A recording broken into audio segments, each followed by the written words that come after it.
The Sorcerer's Jewel by Robert Bloch.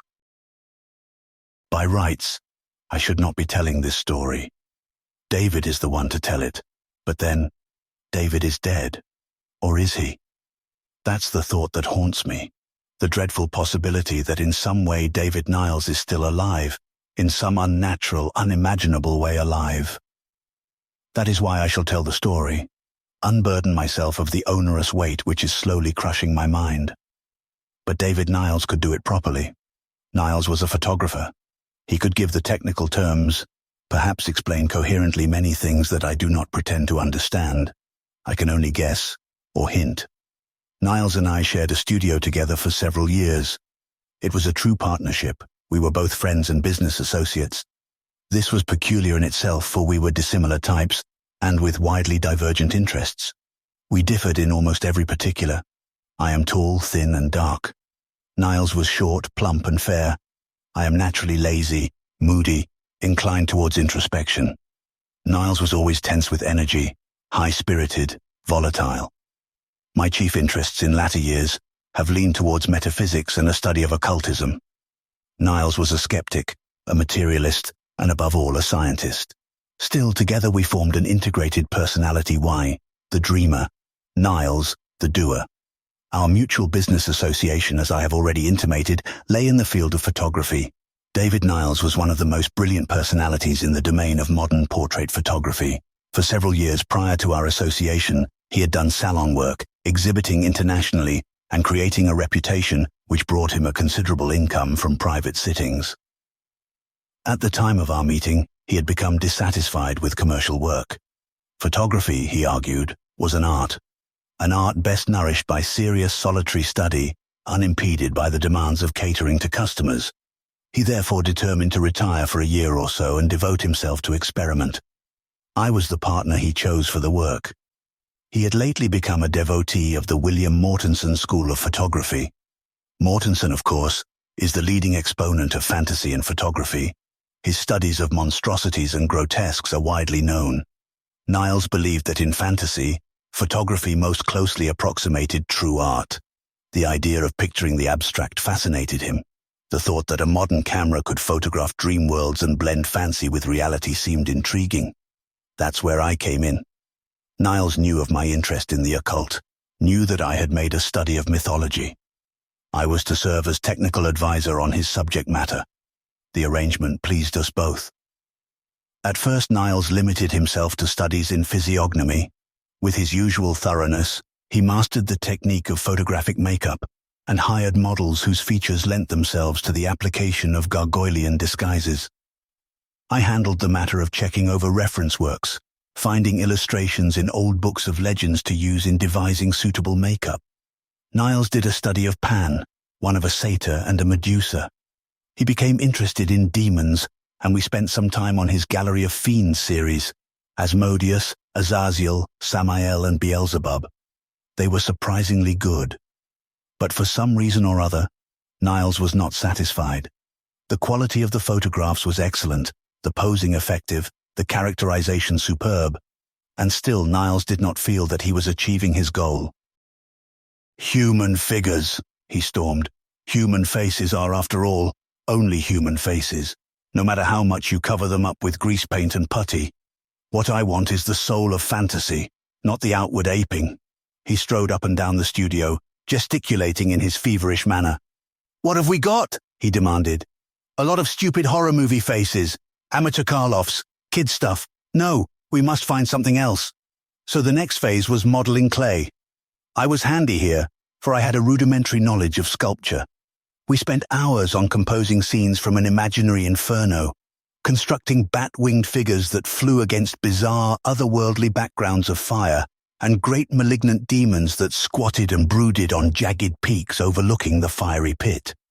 But here, too, Niles could not find what he was looking for. One night he exploded again, after finishing a set. With a sweep of his arm, he smashed the papier-mâché set and its clay figures to the floor. "Hokum," he muttered.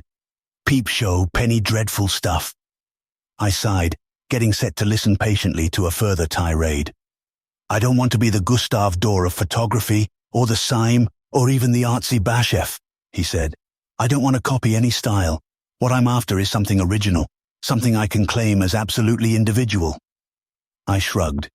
Wisdom had taught me to keep my mouth shut and let Niles talk himself out. I've been on the wrong track, he declared. If I photograph things as they are, that's all I'm going to get. I build a clay set, and by heaven, when I photograph it, all I can get is a picture of that clay set, a flat, two-dimensional thing at that. I take a portrait of a man in makeup, and my result is a photo of a man in makeup. I can't hope to catch something with the camera that isn't there. The answer is, change the camera. Let the instrument do the work. I saw his argument and conceded its validity. The following few weeks, Niles's existence was a frenzy of experimental activity. He began to take montage shots. Then he worked with odd papers, odder exposures. He even reverted to the Mortensen principles and employed distortion bending and twisting the negative so that prints showed elongated or flattened figures in nightmarish fashion. An ordinary man's forehead, under these methods, would register as being hydrocephalic. His eyes might appear as bulging beacons illumined by insane lights. The perspective of nightmare, the nuances of onirodenia, the hallucinative images of the demented were reproduced by distortion. Pictures were shadowed, shaded, portions blocked out or molded into weird backgrounds. And then came a night when Niles again paced the floor, tracing a restless path through piles of torn-up prints. I'm not getting it, he murmured. I can take a natural subject and distort it, but I can't actually change its content. In order to photograph the unreal, I must see the unreal. See the unreal, good Lord. Why didn't I think of that before? He stood before me, his hands twitching. I studied painting once, you know. My instructor, old Gifford, the portrait man, hung a certain picture in his studio. It was the old boy's masterpiece. The painting was of a winter scene, in oils, a winter scene of a farmhouse. Now here's the point. Gifford had two pairs of spectacles, one sensitive to infrared, the other to ultraviolet rays. He'd show a guest the winter scene, then ask him to try on the first pair of spectacles and look again. Through the glasses, the picture showed the same farmhouse on a summer day. The second pair of lenses gave a view of the farmhouse in autumn. He had painted 3 layers, and the proper lenses each showed a different picture. So what? I ventured. Niles talked faster, his excitement increasing. So this, remember the war? The Germans used to camouflage machine gun nests and field batteries. They did it quite elaborately, painting the guns with leafy hues and using artificial plant formations to cover them up. Well, American observation posts employed ultraviolet lenses in field glasses to spot the camouflaging. Through the glasses, the natural leaves showed up in entirely different colors in comparison to the artificially painted ones, which lacked ultraviolet pigment. I still don't see the point. Use ultraviolet and infrared lenses in photography, and we'll get the same effect, he almost shouted. But isn't that just an extension of the ordinary color filter principle? I asked. Perhaps, but we can combine them with reground lenses of various types, lenses that will distort perspective in themselves. So far, we've merely distorted form, shape. But with both color and form distorted, we can achieve the type of photography I'm striving for. Fantasy, pure and simple. We'll focus on fantasy and reproduce it without tampering with any objects. Can you imagine what this room will look like with its colors reversed, some of them absent completely, with the furniture shapes altered, the very walls distorted? I couldn't, but I was soon privileged to actually see it. For Niles at once began another cycle. He experimented endlessly with the new lenses he brought in daily. He sent out special orders for grinding, spent time studying the physical laws of light, enmeshed himself in technicalities I cannot pretend to comprehend. The results were startling. The ultra views he had promised me materialized. After a final day of effort before the camera and in the dark room, we gazed together on a wonderful new world created right here in our own studio. I marveled at some of the effects Niles had created. Splendid, he gloated. It all seems to tie in with the accepted scientific theories too. Know what I mean? The Einsteinian notions of coexistence, the space-time continuum ideas. The fourth dimension, I echoed. Exactly. New worlds all around us, within us. Worlds we never dream of exist simultaneously with our own. Right here in this spot there are other existences, other furniture, other people perhaps, and other physical laws, new forms, new color. That sounds metaphysical to me rather than scientific, I observed. You're speaking of the astral plane, the continuous linkage of existence. We were back again at our perpetual squabbling point: science or occultism, physical versus psychical reality.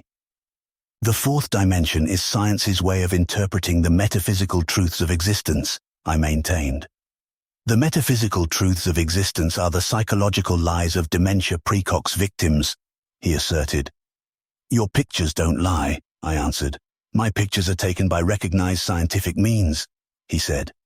Your pictures are taken by means older than science, I replied. Ever hear of lithomancy, divination by the use of jewels? Ever hear of crystal gazing? For ages, men have peered into the depths of precious stones, gazed through polished, specially cut and ground glasses, and seen new worlds. Absurd. Any oculist can tell you that. You don't have to finish that one, I cut in. Any oculist will tell you that we really see everything upside down. Our minds alone interpret the retinal image as being right side up. Any oculist will tell you that muscularly, a nearsighted person is really far-sighted, and a far-sighted person is really nearsighted. I warm to my theme. Any oculist will tell you that the hand is quicker than the eye, that mirages and hallucinations are actually seen by the brain, rather than by the actual retina. In fact, any oculist will tell you that the phenomenon of sight has very little to do with either actual perception or the true laws of light. Look at the cat contrary to popular impression, a nyctalops. Yet men can train themselves similarly. Reading, too, is a matter of the mind, rather than of minute perception. And so I say to you, don't be too sure of your laws of optics and your scientific theories of light. We see a lot no physical laws will ever explain. The fourth dimension can be approached only through angles. Science must concede that in theorization. And your lenses are cut similarly. It all goes back to occultism in the end, occultism, not oculism or ophthalmology. It was a long speech for me, and it must have astonished Niles, who glowered at me, speechless for once. I'll prove it, I went on. Let me cut you a lens. What? I'll go down to a friend of mine and borrow a few stones from him. There are some Egyptian crystals there which were used by the seers for divination. They claimed that they could see other worlds through the angles of the jewels. And I'm willing to bet you that you'll get pictures through them that will make you forget experiments with Iceland spar and quartz and all the rest. Pictures you and your scientific ideas won't so readily explain. All right, I'll call you on that, Niles snapped. Bring me the stones. So the next day I went down to Isaac Vorden's. I went with misgivings. The truth was that I had been half bragging when I had spoken about the properties of jewels and glasses. I knew that such things were much used for prophecy and various forms of lithomancy, but as to whether I could procure one, and whether it could be ground into a camera lens, I was not at all certain. Still, I spoke to Isaac Vorden. He was the logical person to go to. His antique shop down on South Kinnickinnick, pervaded by an aura of mysticism, was a little fortress that preserved the past. Isaac Vorden made a profession of his hobby and a hobby of his profession. He lived on metaphysics and dabbled in antiques. He spent the greater portion of his time in the musty back rooms of his establishment and left the care of his shop to a clerk. Here in the rear of the place, he had relics of other days which made his commercial antiques seem bright and new by contrast. The centuried symbols of magic, alchemy, and the secret sciences fascinated Vorden. He had gathered unto himself a collection of statuettes, talismans, fetishes, and other paraphernalia of wizardry that would have been hard to match. It was from Isaac, then, that I expected help in my quest, and he gave it to me. I told my story of Niles's photographic problems. The sallow-faced, thin-lipped little antique dealer listened, his eyebrows crawling over his forehead like astonished black beetles. Very interesting, he said when I had concluded. His rasping voice and preoccupied manner betokened the introverted pedant Isaac always seemed to be delivering a lecture to himself. Very, very interesting, he repeated. David Niles has had illustrious predecessors. The priests of Ishtar sought in their mysteries to peer beyond the veil, and they looked through crystals. The first crude telescopes of Egypt were fashioned by men who sought to use them in seeing beyond the stars and unlocking the gates of the infinite. The Druids contemplated pools of water, and the mad emperors sought the heavenly stairway in China, hoping to ascend by gazing at turning rubies whilst under the influence of drugs. Yes, your friend Niles has an age-old wish and expresses it in a timeless fashion. It is the wish that animated Apollonius and Paracelsus and the absurd posturing Cagliostro. Men have always sought to see the infinite, to walk between the worlds, and sometimes that wish has been granted. I cut in. Vorden was wound up for the afternoon, but I wanted my information.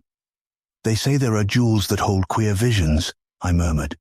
Unconsciously, I adopted Vorden's pomposity of speech. He smiled, slowly. I have them here, he replied. Niles does not believe that, I countered.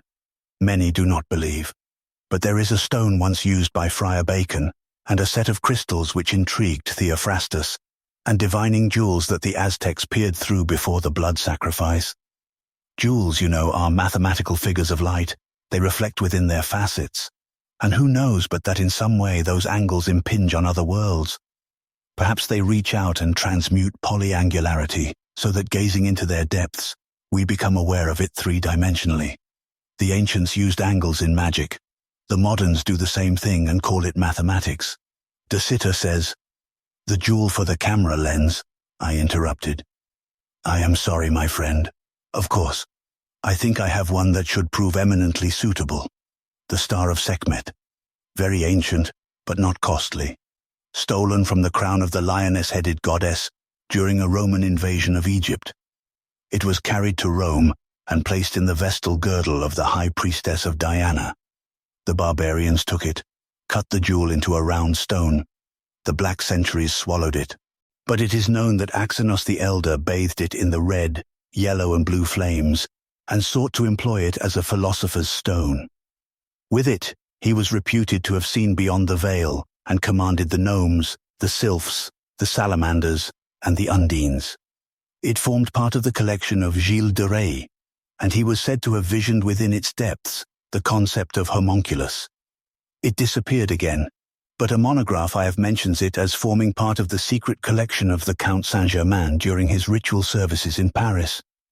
I bought it in Amsterdam from a Russian priest whose eyes had been burned out by little grey brother Rasputin. He claimed to have divinated with it and foretold. I broke in again at this point. You will cut the stone so that it may be used as a photographic lens then, I repeated. And when shall I have it? You young men have no love for quiet conversation, he rebuked me. Tomorrow, if you like. You understand, the jewel has only a great sentimental value to me. I have never experimented with it personally. All that I ask is that you report to me your findings with it.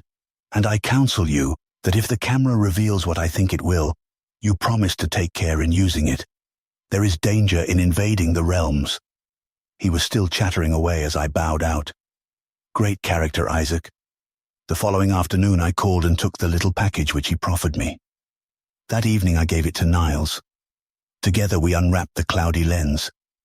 I had given Vorden the specifications of the large camera we ordinarily employed in our later work, a reflex, with a reflecting mirror set inside so that we could easily peer through and view the focus. Vorden had done his work amazingly well. Niles gave a little snort of astonishment before he commented, "Nice job." He lost no time in changing the lenses and inserting the Star of Sekhmet. He bent over the camera. One shall never forget the sight of him there, and his plump body loomed large against the shadowed walls of the studio. I thought of a stooping alchemist peering into a crystal to seek instructions from the demons that danced within. Niles jerked erect with a grunt. "The devil," he muttered. "It's all cloudy. Can't make any adjustment. The whole thing's a fake. Let me try." I cooked my place and stared through a grey mass. Yes, it was merely a dull lens. Or was it? A hint of movement in the cloudy grey. A swirling as of parted mists. A dancing light. The fog was dispersing and it seemed to be opening to a view that receded far into the distance. The wall it was focused on appeared faintly, very tiny, as though through the reverse end of binoculars. The wall began to fade, so that I thought of a ghost room with ectoplasmic lines. Then it fled away, and something new loomed large before the camera. Something grew out of empty space. "Abruptly focus!" I think I shouted. Certainly a scream seared across my brain, for I saw hell. At first only angles and angles, weaving and shifting in light that was of no color, yet phosphorescent, and out of the angles, a flat black plane that stretched upward, endlessly, without horizon. It was moving, and the angles moved, and yet through the lurching roll as of a ship's deck in heavy seas, I saw cubes, triangles, mathematical figures of bewildering size and complexity. There were thousands of them, lines of light in the shape of polyhedrons. And as I gazed, they changed into forms. Those forms, they were spawned only in delirium, only in nightmares and dreams of the pit. There were grinning demons that skulked on padding claws across that endless moving plane. There were shapeless toadstools with tentacles ending in cyclopean eyes. There were fanged heads that rolled towards me, laughing. Great hands that curled and crawled like mad spiders. Ghouls, monsters, fiends, the words sprang to my consciousness, and a moment ago they had been mathematical figures. "Here," I gasped. "Look again, Niles." He gazed, his face reflecting puzzlement at my agitation. "Still nothing," he grumbled. But watching him I saw the pallor come into his face as he stared more intently. "Yes," he hissed. "The mist is parting. Yes, the room is smaller, fading, and now something is rushing up, or I'm rushing rewarded angles of light." "Wait," I said in a low voice, yet triumphantly. "You haven't seen anything yet. I see geometrical shapes, cubic shapes, polyhedrons of luminance. They cover a plane, and good God!" His body shook over the camera. "I see them," he cried. "I see them. Dozens of tall, eyeless creatures with heads all hair. Knotted hair it twists and weaves, and underneath the hair, little wrinkled pink pulp mouths, like the convolution slits of the human brain. And that, the goat with the hands." He made an indescribable sound, fell back shaking, and turned the adjusting device. His eyes were red. He looked as though he had awakened from a fever sleep. We each had a drink. We didn't trouble about glasses. We drank from the bottle. "Well," I said when composure had been restored. "Hallucination," he hazarded somewhat weakly. "Want to look again?" I countered. He gave me a wry smile. "It can't be delusion," I went on. "I didn't see any goat, but we both saw the mists swirl, saw the same plane, the same geometric forms of living light." "True, but the last things were different to each of us. I don't understand." "I think I do," I said. "If Vorden is right, that jewel is a key. Its angles open to the astral plane. The astral plane here, don't shake your head so, corresponds to the scientific conception of the fourth dimension, although metaphysicians believe it is an extension of third-dimensional life.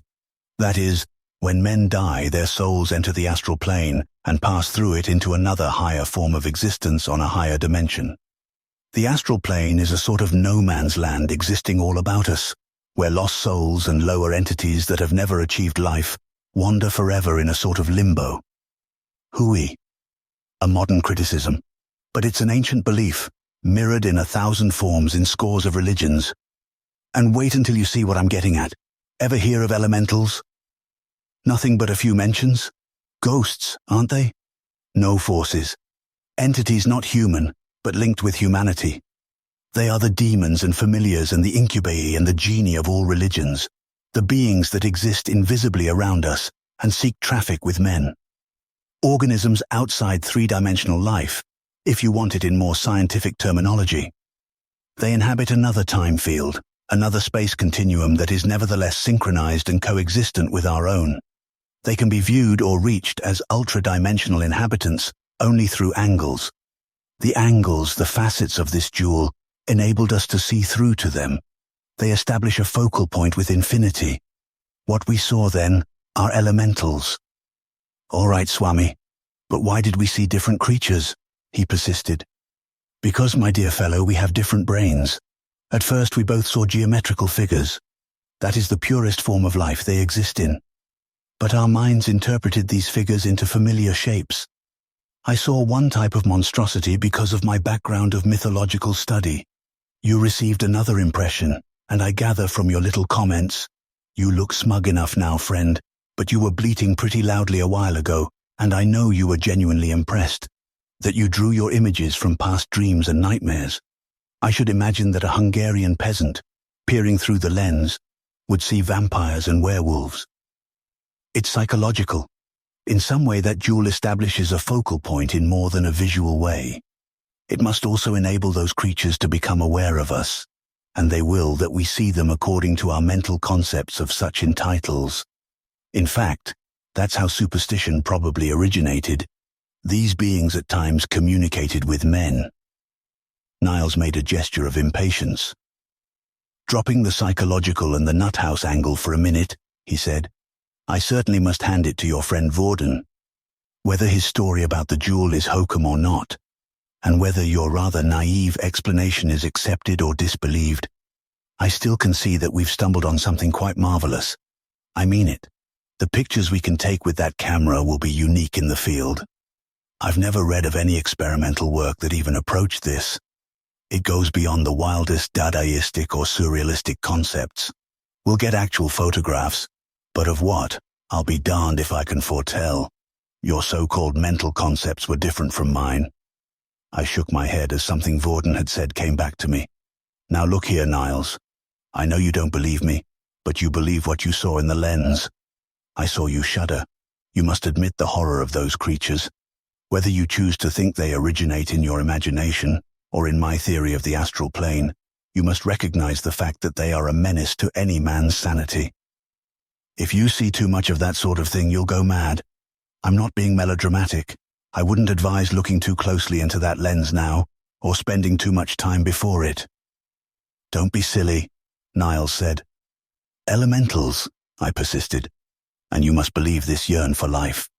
They are cosmic ghouls, feeding on dead soul bodies, but they long to lure a living man through the planes to them.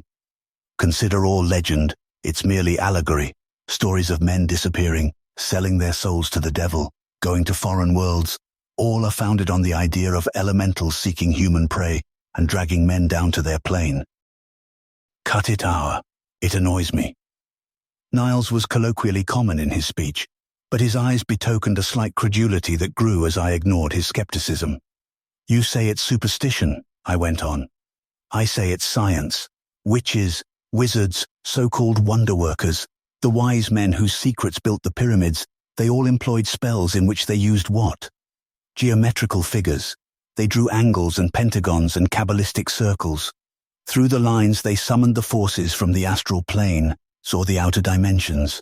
These forces granted them boons, and in turn they finally were drawn along the angles themselves into the astral plane to pay for the boon with their lives. Witchcraft and geometry are strange bedfellows, but it's historical fact.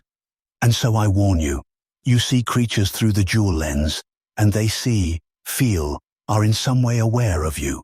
They will seek your soul, and just as you can look through the lens at them, they can extend their forces back through the jewel to suck you down. Hypnotic force, of some sort psychology has not yet postulated. Magnetism, telepathy. These are the words psychologists use to describe things they do not fully understand, just as the ancients called such forces magic. Don't look too long or too closely through that jewel. Niles laughed. Tomorrow I'll take the pictures, he declared. And then we'll see just what your elementals are like. If it makes you nervous, you can stay away. Frankly, I will, I said. And I did. The following afternoon I left the studio in Niles's hands. He was tremendously excited. He spoke of using new focusing adjustments to extend part of the field. He wondered what speeds to photograph with, what paper to use for printing. He also speculated as to whether or not the creatures he saw would appear on the finished negative, or merely the amazing light figures. I left, for I felt a growing nervousness and apprehension I did not wish him to see. I went down to Vorden's. The shop was open, but the clerk was not there when I passed through the front of the place, although the bell tinkled its usual warning of a customer's approach as I entered the door. I walked back through the gloom to the room where Isaac usually spent his time in study. He was sitting there in the soft haze peculiar to the lightless chamber, his eyes glazed in rapt attention on the open pages of some old book. "Isaac," I said, "that jewel has something. Niles and I used it last night, and I think it's a gateway to something incredible. Those divinators of ancient times were no fools. They knew what they were doing." Isaac never moved. Imperturbable, he sat and stared through the quiet dusk. There was a little smile on his sallow face. "You promised to look up some more of the jewel's history," I went on. "Did you find anything? It's amazing you now, quite amazing." Isaac sat and stared and smiled. I bent forward, sitting bolt upright in his chair, hand clutching a pen. Isaac Vorden seemed a modern necromancer, and like many an ancient necromancer who had overstepped the pale, Isaac Vorden was dead, stone dead. "Isaac!" I shouted. Funny, isn't it, how people always shout the name of the departed upon discovery of death? It's a sort of despairing wail of disbelief at a friend's passing, an invocation, as though the echo of a human voice can recall the soul of one that has passed beyond, to the astral plane. Quickly I bent over the cold body, stared at the crabbed scrawl covering the paper. I read the notes Vorden had been working on when his pale visitor had arrived. They blurred through my brain. The Star of Sekhmet, Ptolemaic, Org, Lulla, name of Roman who stole it. See note in Vino's history. Lulla died under curse for removing sacred jewel. Point 1. Priestess of Diana who wore it in vestal girdle also died. For sacrilege. Again see Vino. Point 2. The pattern grows. Gilles de Retz's fate is known. He misused the jewel. Yes, it's the inevitable story of violation. See Mysteries of the Worm for Prin's chapter on divination. Might be reference concerning jewel during its disappearance. Again the Russian. Claims to have stolen jewel from Rasputin, who used it in prophecy. Rasputin dead. The Russian lost his eyes. And unless he lost his reason, his warnings concerning sacred character of jewel are to be respected. Points 3, 4, and 5. Whoever or whatever exists in the world opened up by the jewel is not anxious to have the gateway changed or misused. Cutting the stone, transplanting it from one setting to another, misusing it all result in death. And I have done all three. God help this man Niles for what he must endure. They may get at him through the stone. God help me. There will be a price I must pay, soon. Why didn't I think before I gave up the jewel? Now I'm... That was all he had written. There was no scrawling off of the interrupted pen, no frozen look of horror, no mounting dread in the text of the writing. Vorden had written it. 1 minute he was alive, and the next minute he was dead. Of course it could have been heart failure, thrombosis, or simply old age. Shock, excitement, anxiety might have brought it on. A stroke may have done it. But I didn't fool myself. I knew. I rose and ran from that shop as though fiends dogged my heels, and all the way my legs worked in rhythm to a single phrase racing through my brain. God help Niles. It was dusk when I unlocked the studio door. The studio was empty, the twilight room darkened. Had Niles gone out? I prayed so, but where would he go? He wouldn't abandon work. I walked to where the camera loomed, noted the exposure of one film. He must have been called. I restrained an impulse to peer again through the jewel lens as I lit the light. No, I did to wish to see that plane again, see those horrible figures dwelling outside laws of space and time, yet mocking thoughts, actually existing here around me, in this very room. Worlds within worlds of horror. Where was Niles? I couldn't brood like this. Why not develop the exposed film? Keep busy. I carried the camera into the dark room. 10 minutes in darkness, then the regular process. I set the fans going as I hung the dark square up to dry. My mind teemed with excited conjectures. Would we find a blank photograph? Would it show the angled figures of light? Or would wonderful possibility, the creatures conjured up by our imaginations, appear? Would our own brains aid in taking the pictures, as a part of the focal point linked to the camera by the hypnotic jewel? It was a fascinating thought. The fans hummed as the minutes fled. But where was Niles? Whatever had caused his hasty departure, surely he would have returned by now, and he had left no note. The door had been locked from the outside, and I had the only key. The thought grinned at me through a wave of horror. There was no way Niles could have left, only one way. I jammed the dried negative into the printer with a sheet of ordinary paper. I pressed down, slipped the print into the developer, waited a moment. I raced out into the light of the other room, held the finished print wet and dripping, to the light. Then I screamed and smashed the camera, stamped on the jewel until I could control myself sufficiently to pick it up and hurl it through the open window at the further rooftops. I tore print and negative to shreds, and still I screamed, for I could not and never shall be able to erase the memory of what I had seen in that picture Niles had taken. He must have clicked it off at a very fast speed, very fast. And perhaps it was the actual working of the camera which accounted for what had happened. It might have established the focal point, instantaneously established it, so that those things forces, elementals, call them what you will, could achieve their goal. I saw the print. It was as Niles guessed it might be, a picture of a black endless plain. Only there were no lights visible, no figures, nothing except black shadows that seemed to blur around a central point. They did not photograph, but they blurred around a point, a central point. They got through just as the picture must have snapped, yet faster than light itself. They got through and drew Niles along the angles as I had feared. Faster than light itself, as I have said. For it had to be faster, else I would not have seen. I would not have seen what I did see on that print. The central point. The central point of that accursed picture, the only visible thing amidst the shadows, was the dead and mangled body of David Niles.